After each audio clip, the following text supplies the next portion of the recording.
So this is a very important week this week, and that is the Holy Week, where Christians all over the world are entering into this week of celebration because of the sacrifice of our Messiah, Jesus Christ, Yeshua, the Messiah, that gave up his life for the sins of the world. And it's a beautiful thing. And this week is held in high regard by many all over the world. And as many people prepare for their celebration of Easter, my family celebrates Passover. And I just wanted to talk about that a little bit here before we get started. I don't want this to overshadow, chapter 10 of the book of Proverbs this week, but I feel that if I didn't mention this, I'd be holding back. And with the nature of chapter 10 and the main message being, um, the difference between the wise and the foolish and what that looks like in terms of actions and speech and the way that we go about our lives, I feel like this very much applies because, like you will see as we get into the text here, we are told by following Yahweh's instruction that will lead us into blessings and long life. But when we do not, we naturally enter into curses and negativity and just all the bad things that can come along with it. And I feel like this very much comes into play, this topic here. So I did want to just briefly mention this. But anyway, this whole concept of Easter is really not a biblical holiday. Easter has been repackaged and rebranded to Christianity a long, long time ago, back when Constantine merged the followers of the way, which is found in this book, with the Roman Empire. And at the Council of Nicaea in, I believe, 325 AD, that is where they began to put the scriptures together to compile this book that we know as the Bible today. But it was through the merging of the Roman Empire with the truths of this book where these things began to take place. Because essentially what was happening was the truths of the way were being merged with paganism. And it was through that where these holidays that much of the Christian world celebrates today come from. Easter just being one of them. And Easter is nothing more than the celebration of Ishtar. And if you are familiar with Catholicism, you know that this also brings in the time of Lent. And that is nothing more than weeping for Tammuz. And Tammuz was the son of Ishtar. And interestingly enough, Ishtar is found in the Bible here. And she is also under the name of Ashtaroth. And what she is a pagan goddess. She's the mother maiden. And the whole concept of the admiration of Mary, the worship of Mary, the idolization of Mary, this is all just the celebration of Ishtar rebranded. And much like all of these pagan rituals, it was very much perverted, because not only was Tammuz the son of Ishtar, but he was also the sexual partner of Ishtar. And so this was a time of fertility rites. That's what all of this was about. And sun god worship, which is what led to Sunday worship. And so this all very much ties in. And I'll just tell you that if you dive into this book wholeheartedly and with an open mind, what you will find is that you have been lied to about a lot of things in this book and also outside of it in the world. Many, many, many things. And as you dive down that rabbit hole, you will see many other rabbit holes. And if someone's not holding your feet, I can assure you, you may not come back. So make sure someone's holding on tight, because there are many rabbit holes. But one of them, if you are in pursuit of these truths, will lead you here, where Rome merged with this book, and what came of it was a mixture of paganism with modern day Christianity. And it was literally the beginnings of Catholicism.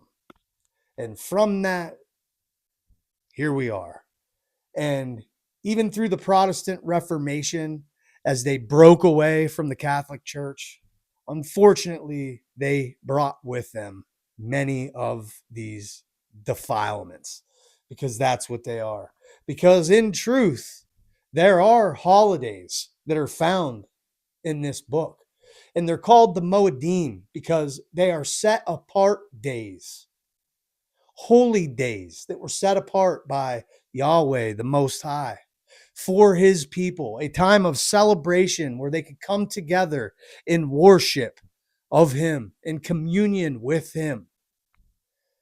And so what was once a beautiful time of celebration ultimately ended up merged with the paganism of the surrounding nations of the time.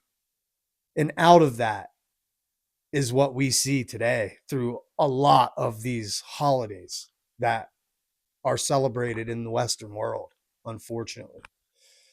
But this is just a truth. And, I'm not here to grill anybody on that. That's between you and God.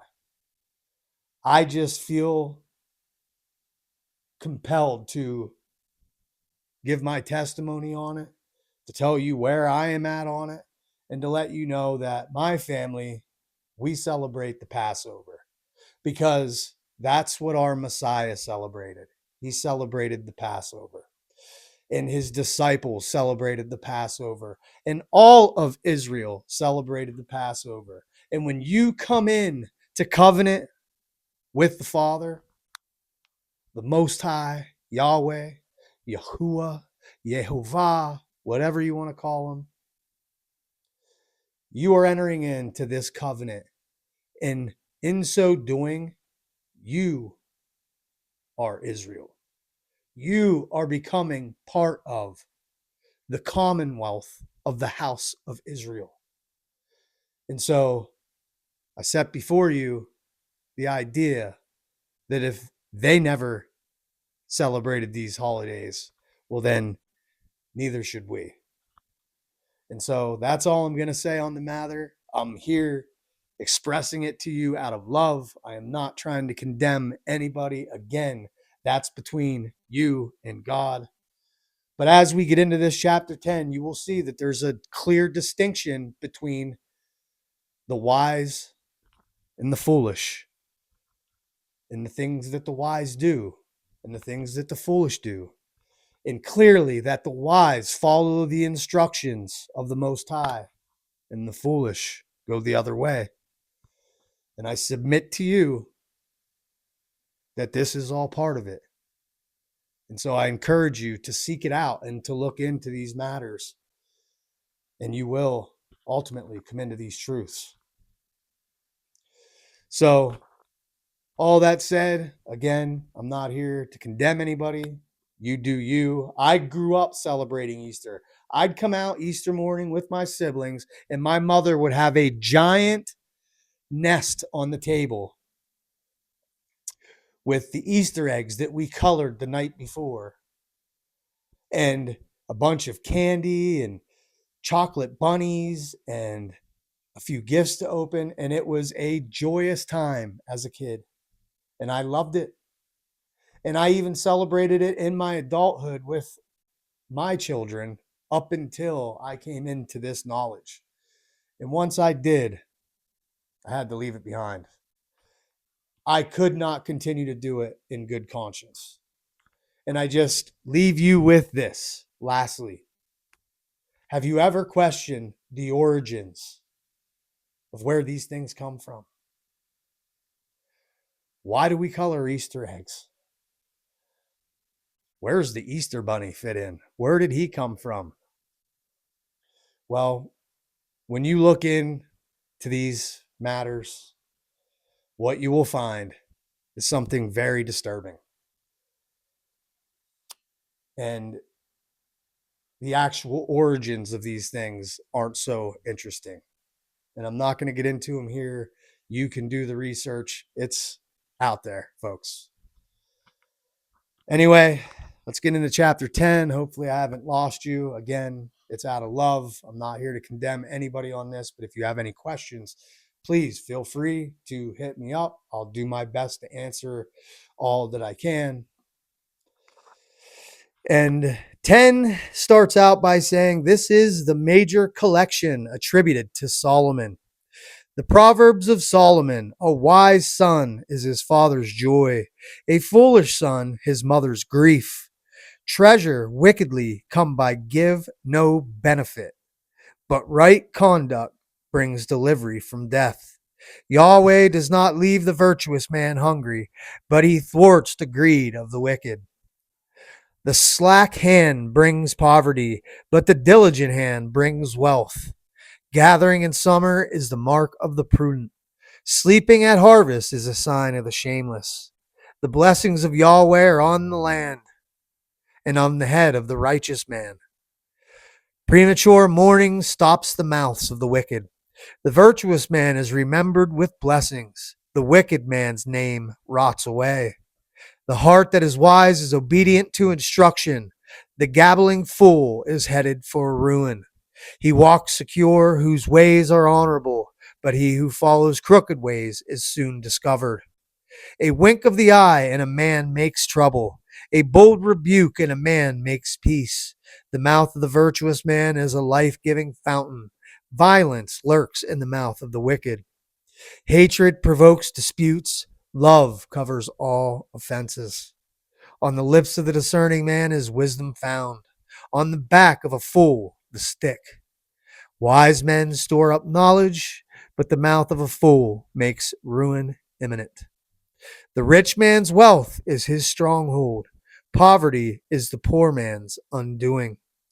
The virtuous man's wage affords him life, but destruction is all the wicked man earns. The path of life is to abide by discipline, and he who ignores correction goes astray. The lips of a just man silence hatred. He who voices slander is a fool. A flood of words is never without fault. He who has his lips controlled is a prudent man. The virtuous man's tongue is pure as silver. The heart of the wicked is of trumpery value. The lips of the virtuous man nourish a multitude, but fools die in poverty. The blessing of Yahweh is what brings riches. To this hard toil has nothing to add. The joy of the fool lies in doing wrong, but the joy of the man of discernment in acquiring wisdom. What the wicked man fears overtakes him. What the virtuous desires comes to him as a present. When the storm is over, the wicked man is no more, but the virtuous stands firm forever. As vinegar to the teeth, smoke to the eyes, the sluggard to the one who sends him. The fear of Yahweh adds length to life. The years of the wicked will be cut short. The hope of virtuous men is all joy. The expectations of the wicked are frustrated. Yahweh is a stronghold for the man of honest life.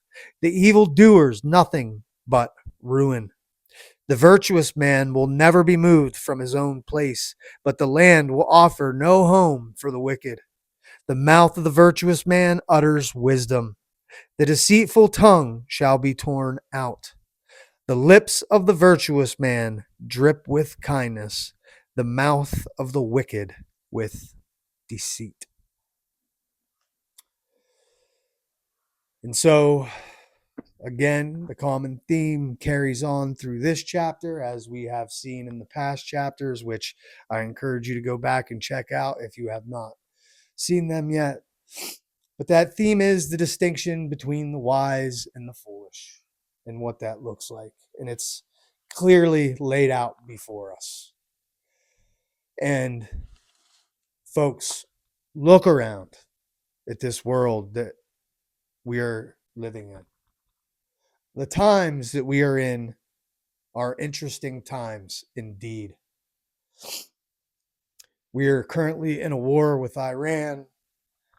Things seem to be spiraling out of control on the daily. And as that world appears to burn down all around us, if we want to try and find and maintain peace, we must remain grounded to something. And I believe that something is the words of this book. There are two paths set out before us in this life. The one of the wise that follows the instructions of the Most High, and the one of the foolish who turns from them and goes astray. We can use these words as a lamp.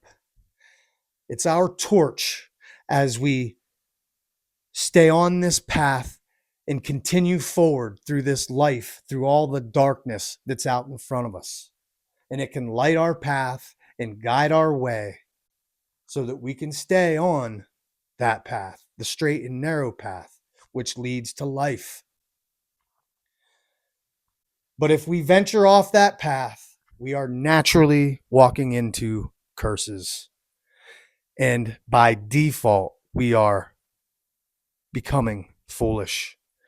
And wish with the seeds that are planted in foolishness, we will sow all the curses that come along with it. And so this is very simple, folks. Very, very simple.